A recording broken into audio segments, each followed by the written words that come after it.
Hey guys, today I have with me Redmi Note 10 Pro.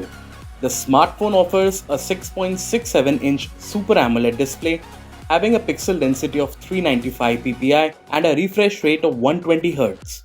Redmi Note 10 Pro has a bezel-less punch-hole display with Corning Gorilla Glass V5 protection. On the right spine, you'll find the volume rocker and power button. The power button also works as fingerprint sensor.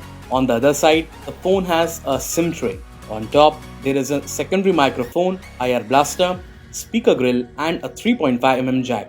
The bottom of the phone features a USB Type-C port and a speaker grill. Redmi Note 10 Pro comes with a quad camera setup with Redmi branding at the bottom. So that's all as far as the design is concerned. Now, let's get into the details about the internals. Redmi Note 10 Pro comes with a Qualcomm Snapdragon 732G chipset with 8nm fabrication. For multitasking, you will get 6GB of RAM and the internal capacity of the smartphone is 64GB, which can be further expanded up to 512GB. Redmi Note 10 Pro offers a 5020 mAh battery powered by a 33-watt fast charging facility.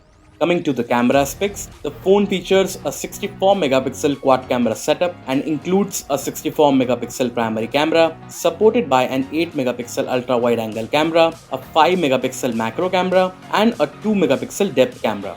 Also, the phone offers a 16-megapixel front camera. The software version of Redmi Note 10 Pro is Android 11 with MIUI.